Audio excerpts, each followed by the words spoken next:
Bismillahirrahmanirrahim. Alhamdulillahirabbil alamin wa bihi nasta'inu ala umurid dunya waddin. Shalawatullahi wa salamuhu ala nabiyyina Muhammadin wa ala alihi wa ashabihi ajma'in amma ba'd. Ayolah ikhwah rahimani wa rahimakumullah. Pada kesempatan kali ini kita akan melanjutkan pelajaran kita dalam fikih muamalah. Pada pertemuan sebelumnya kita sudah menjelaskan tentang yang berkaitan dengan jual beli ya, syarat-syarat jual beli, apa itu jual beli sudah kita jelaskan pada pertemuan sebelumnya. Maka pada pertemuan kali ini kita akan menjelaskan beberapa yang berkaitan dengan serah terima barang. Serah terima barang dan ini berkaitan dengan jual beli. Kenapa ini kita sendirikan? Karena terkadang beberapa orang tidak memahami kapan barang itu bisa diserah terimakan sehingga ketika barang telah berpindah tangan, dia boleh menjual lagi atau dia boleh mengambil keuntungan dari barang yang dia miliki. Ini ada aturannya sendiri dalam Islam. Soalnya pelajaran yang akan kita pelajari pada pertemuan ini, dan ingat pelajaran yang sudah kita pelajari sebelumnya, baik itu berkaitan dengan definisi jual beli, apa itu jual beli, jenis-jenis jual beli, kemudian jual beli adalah transaksi komersil yang membuat barang itu berpindah tangan. Kemudian juga ada syarat-syarat jual beli di sana yang sudah kita pelajari, tolong jangan dilupakan. Itu semua akan membantu kita untuk memahami pelajaran-pelajaran yang setelahnya. Oke. Sudah kita sebutkan pada pertemuan-pertemuan sebelumnya bahwasanya jual beli adalah tukar menukar barang untuk dimiliki. Dan ini harus kita ingat selalu. Mubadalatu ini kurang dal. Mubadalatul mal li gharadit tamalluk. Kurang tae. Masyaallah. Mubadalatul mal bi gharadit tamalluk. Li gharadit tamalluk. Jadi tukar menukar barang dengan tujuan untuk dimiliki, dan ini dengan pengertian ini mencakup tukar menukar barang atau barter dalam definisi jual beli. Jadi tidak hanya jual beli modern yang seperti di zaman sekarang menggunakan uang atau menggunakan uang elektronik atau menggunakan semacam deposit apa namanya, uang elektronik yang kita dapatkan di zaman sekarang, itu juga termasuk. Dan satu lagi yang harus kita ingat, jual beli adalah akad yang memindahkan kepemilikan harta secara sempurna. Maksudnya apa? Ketika seorang penjual menjual barangnya kepada pembeli, misalnya yang dijual adalah sebuah handphone. Misalnya mereknya eh, Ipung, mereknya adalah Ipung. Handphone misalnya dijual kepada pembeli dan pembeli membayarkan sejumlah uang kepada penjual, misalnya harganya 325 juta. Maka ketika serah terima ini terjadi perpindahan kepemilikan harta. Awalnya uang ini milik pembeli, maka dia akan berpindah kepada milik penjual, kemudian handphone Ipung ini akan pindah kepada pembeli. Jadi perpindahan kepemilikan harta. Dan itu adalah konsekuensi efek dari jual beli yang sah. Dan ini juga sudah kita pelajari ya. Efek dari jual beli yang sah itu akan membuat barang berpindah tangan, yang awal dari penjual pindah ke pembeli, pembeli pindah ke penjual barang. Nah, kapan barang itu benar-benar sempurna berpindahnya, ini akan kita pelajari pada pelajaran kali ini. Intinya yang harus kita ingat dulu, jual beli itu adalah transaksi yang membuat barang berpindah tangan. Karena ada transaksi lain yang hanya dimanfaatkan, tapi barangnya tidak berpindah ke pemilikannya. Misalnya barang yang kita sewakan, rumah yang kita sewakan, itu meskipun dimanfaatkan oleh orang yang menyewa, dia memanfaatkan rumah, misalnya kita sewakan rumah atau sewakan mobil, sewakan motor, itu barang masih milik yang penyewa, orang yang memiliki barang tersebut. Tapi ketika dijual, maka barang itu berpindah tangan. Dipahami ya? Sewa, contohnya sewa adalah kalau sewa itu barangnya tidak berpindah kepemilikannya, hanya manfaatnya saja yang dimanfaatkan. Tapi ini yang pertama harus kita pahami dulu sebelum kita memahami aturan serah terima barang. Ini yang pertama. Jadi ada perpindahan kepemilikan harta. Kemudian Di antara hal yang harus kita pahami juga, sabda Nabi SAW, "La tabi' ma laisa indak." Tidak boleh janganlah engkau menjual barang yang tidak engkau miliki, barang tidak apa kamu. Ini hukum asal. Hukum asalnya seperti ini. Jadi kalau kita tidak punya barang, kita tidak boleh menjual sesuatu yang tidak kita miliki. Barang orang lain, barang tetangga, barang yang ada di internet kita jual. Padahal kita belum pernah ada transaksi dengan dengan penjual barang tersebut. Ini tidak boleh kita menjual barang orang lain, barang yang belum kita miliki, barang yang belum jadi milik kita. Maksudnya barang itu belum kita miliki, belum kita beli, tidak boleh kita menjualnya. Tidak boleh kita menjual barang yang belum kita miliki. Dan kita sudah sebutkan di antara ada pengecualian dalam masalah ini, misalnya ada seorang menjadi agen yang mendapatkan izin ya. Kalau dalam bahasa fikih ini katakan wakil. Wakil dia mendapatkan izin dari penjual barang, eh, kita datang ke sebuah toko, itu baik toko offline atau toko online, kita mengatakan, "Saya ingin menjualkan barang Anda." "Oh ya, silakan jualkan barang saya, nanti saya berikan komisi misalnya 5% dari harga, dari harga." Boleh seperti itu, atau model yang lain, "Silakan jualkan barang saya, eee, serahkan kepada saya modalnya sekian," misalnya modalnya 50.000, "terserah Anda akan menjualnya berapa, saya silakan." Ada berbagai macam, yang jelas mendapatkan izin dari pemilik barang. Tapi kalau tidak mendapatkan izin, maka tidak boleh. Ini sudah beberapa pertanyaan yang lalu sudah kita sebutkan dalam tugas. Bolehkah kita menjual barang milik orang lain? Ya, bisa kita rinci. Kalau tidak mendapatkan izin tidak boleh, tapi kalau mendapatkan izin boleh. Jadi menjual barang orang lain, kalau tidak mendapatkan izin, maka ini tidak boleh. Dan ini harus kita ingat ya. Kalau kita tidak punya barang, kita tidak boleh menjual barang orang lain. Ini yang pertama, pengecualian kalau mendapatkan izin. Atau nanti yang akan kita pelajari juga, jual beli salam, akad salam. Jual beli salam ini pengecualian. Kita barangnya belum punya. Kalau dengan akad salam maka boleh, tapi nanti akan kita pelajari. Atau akad istisna, mirip juga istisna. Dan ini akan kita pelajari nanti, salam dan akad istisna seperti apa pada pertemuan yang berikutnya insyaallah. Yang jelas ini harus kita pahami, la tabi' ma laisa indak. Tidak boleh kita menjual, tidak boleh engkau menjual barang yang tidak ada padamu.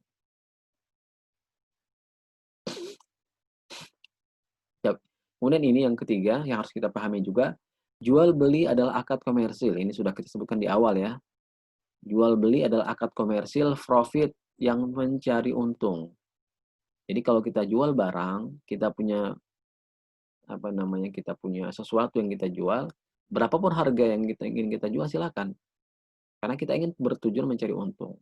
Resikonya cuma satu, barang itu saja. Dan ini adalah konsekuensi dari jual beli. Nabi SAW mengatakan dalam sebuah hadis, al-kharaju bid-doman. Ini al-kharaj ya, ini salah. Ini hak. Hak. Kita perbaiki dulu.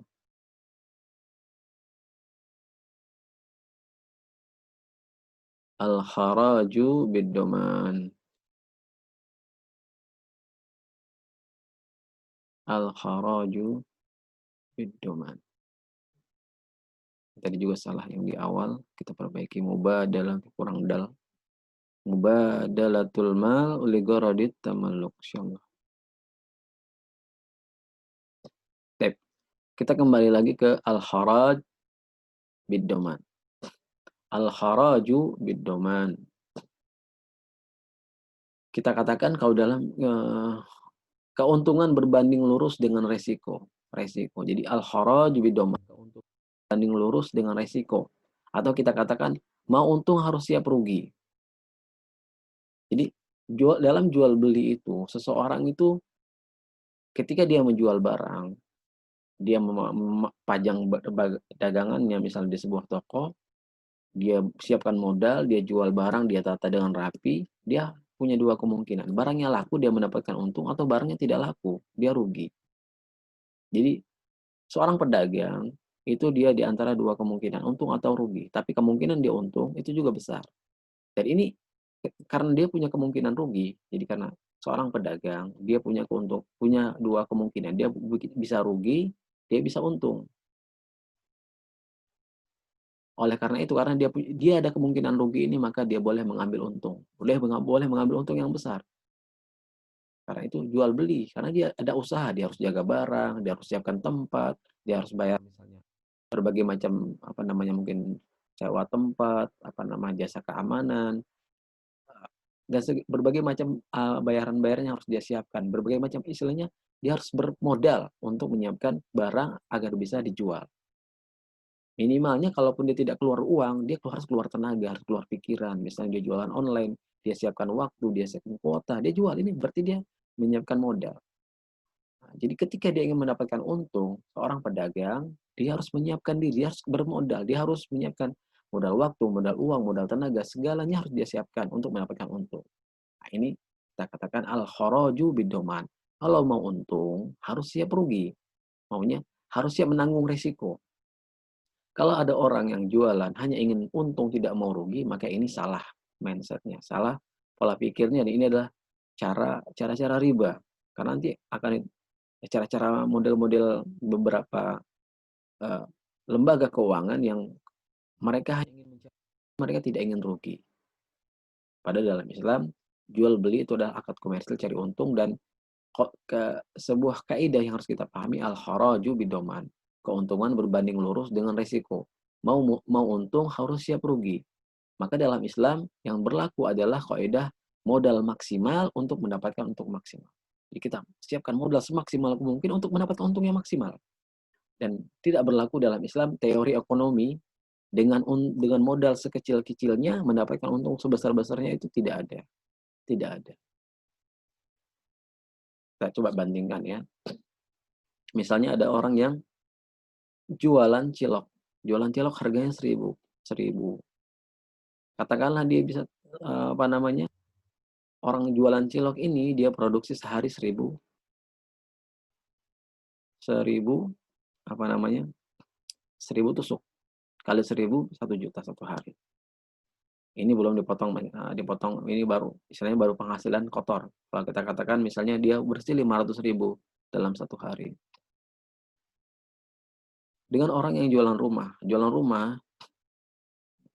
dia punya bisnis properti, dia punya bisnis rumah, dia mungkin punya 10 unit, 10 unit ya, 10 unit rumah. 10 unit misalnya, 1 unit harganya sekitar 500 juta. Kemudian keuntungannya mungkin sekitar di satu rumah ini mungkin sekitar 20 atau 25 juta. Kira-kira segitulah. 20, 25 juta. Dibandingkan dengan ini modalnya besar, untungnya pasti besar.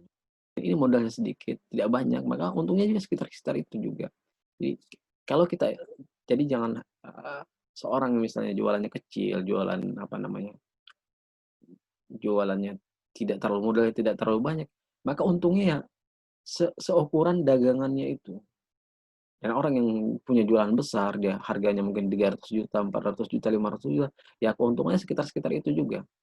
Jadi berbanding lurus keuntungan yang ingin dia dapatkan, dan resikonya juga besar. Resiko jual rumah ini besar dibandingkan resiko jual cilok. Kalau nggak laku bisa dimakan sendiri. Kalau ini memang bisa dimakan sendiri, tapi ada biaya pemeliharaan, ada apa namanya, biaya yang besar harus disiapkan untuk menjaga ketika rumah ini tidak laku. Kalau cilok ya tidak laku, nggak bisa dibuang, bisa dihibahkan. Resiko sedikit ya, untungnya juga tidak terlalu besar. Jadi dari sini kita harus pahami bahwasanya kharaju bid-dhaman. Al-kharaju bid-dhaman. Kalau ingin untung besar, siapkan modal besar. Dalam jual beli kalau ingin untung harus siap rugi. Ini ya, jadi ingat ya. Ini kaidah dalam soal pembeli. Jadi jangan takut rugi dalam jual beli, karena memang itu sebuah hal yang tidak mungkin bisa dihindari dari seorang pembeli. Rugi itu adalah suatu hal yang biasa, untung dan rugi itu adalah suatu hal yang pasti dialami oleh seorang pembeli. Jadi ingat, al-kharaju bidoman. Kalau mau untung harus siap rugi, harus siap menanggung risiko. Harus siap menanggung risiko jualan barang panas-panasan. Ya kalau ingin dapat untung ya harus seperti itu. Siap barang yang rusak, Ya, pokoknya berbagai macam resiko yang ditanggung ketika seorang berjualan. Baik, sudah dipahami ya di sini ya. Baik, kita akan masuk selanjutnya kepada materi kita. Tidak boleh menjual barang sampai kepemilikan barang sempurna. Nah, inilah aturan dalam serah terima barang. Jadi kita tidak boleh menjual barang lagi sampai barang itu benar-benar sempurna milik kita. Nabi SAW mengatakan, "Man ibta'a ta'aman fala yabi'hu hatta yastawfiyahu." Barang siapa yang menjual makanan, maka tidak boleh menjualnya sampai dia menyempurnakannya. Au dalam fi riwayatin hatta yakbidahu, sampai dia menguasainya, menggenggamnya. Misalnya menjual makanan, apa namanya, sudah ditakar atau apa namanya, sudah ditimbang, kemudian diserahkan. Jadi sudah ada serah terima barang. Ini satu hadis dari Nabi Shallallahu Alaihi Wasallam, yang hadisnya sahih riwayat Imam Bukhari dan Muslim. Dan kata Ibnu Abbas ini berlaku juga untuk uh, barang-barang yang lain, tidak hanya khusus untuk tidak hanya khusus untuk makanan. Jadi tidak boleh menjual barang sampai kepemilikan barang sempurna. Man ibta'a ta'aman fala yabi'hu hatta yastawfiyahu au hatta yakbidahu. Barang siapa yang menjual atau makanan fala yabi'hu, janganlah dia menjualnya lagi hatta yastawfiyahu, sampai dia uh, menggenggamnya, sampai dia menguasainya, sampai dia menyempurnakan akadnya.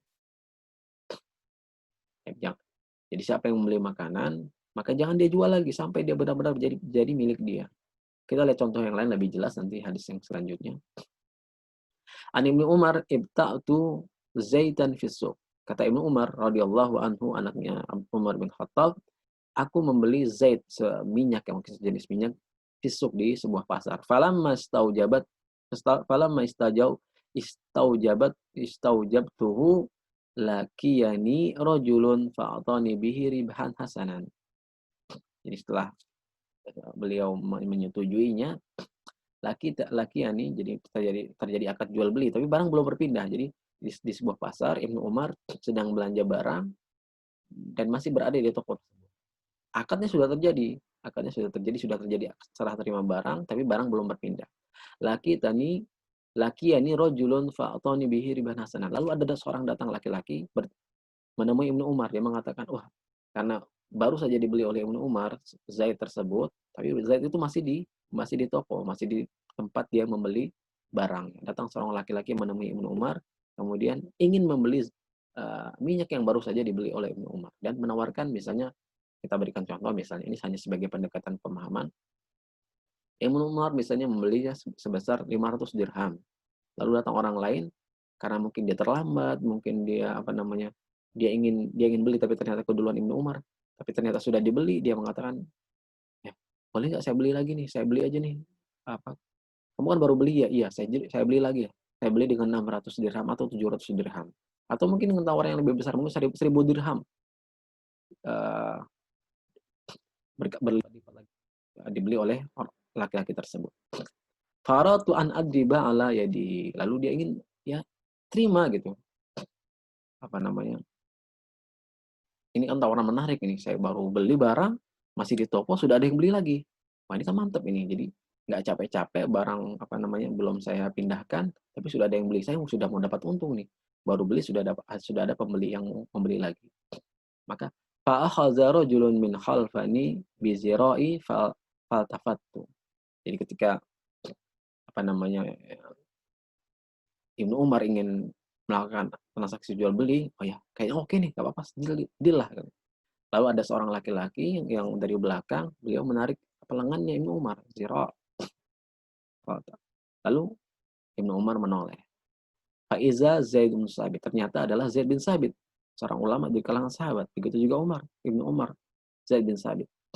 Faqala lalu, bin Sabit mengingatkan Ibnu Umar, la tabihu haisu ibta'tahu. Jangan engkau menjual barang yang baru saja engkau beli. Hatta tahuzahu ila rihalika. Sampai engkau pindahkan, engkau miliki sampai ke tungganganmu, sampai kendaraanmu, sampai mobilmu, sampai motormu. Jadi keluarkan dulu dari toko, pindahkan ke dalam barang, apa namanya, tunggangan kita, kendaraan yang kita bawa untuk ini. Minimal kita bawa sampai, apa namanya, ila rihalika, kata Zaid bin Sabit radhiyallahu anhu, pindahkan dulu ke tungganganmu, fa inna Rasulullah sallallahu alaihi wasallam naha an tuba'as sila' haitsu tubata hatta yahuzahat tujjar ila rihalihim. Karena Nabi sallallahu alaihi wasallam melarang barang yang baru dibeli untuk dijual lagi hatta yahuzaha at-tujjar, sampai para pedagang itu memindahkannya ila rihalihim, sampai memindahkannya kepada tunggangan mereka atau kendaraan mereka. Jadi dan Ibnu Umar mematuhi peringatan tersebut kan sabda Nabi sallallahu alaihi wasallam.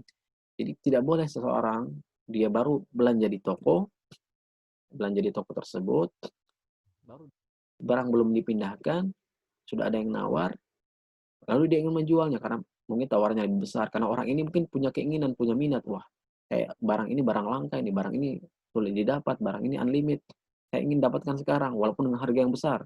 Dan pembeli yang pertama dia belum mengeluarkan usaha apapun, barang masih di toko, tapi sudah mendapatkan untung yang besar. Nah, ini tidak boleh. Dia harus keluarkan dulu barang tersebut, pindahkan ke kendaraannya, pindahkan ke mobilnya, pindahkan ke motornya. Nah, begitu sudah keluar, silakan. Kalau dia ingin bertransaksi dengan orang lain, oh ya, kamu tadi mau beli sama saya, kita keluar, jangan di sini. Seperti itu.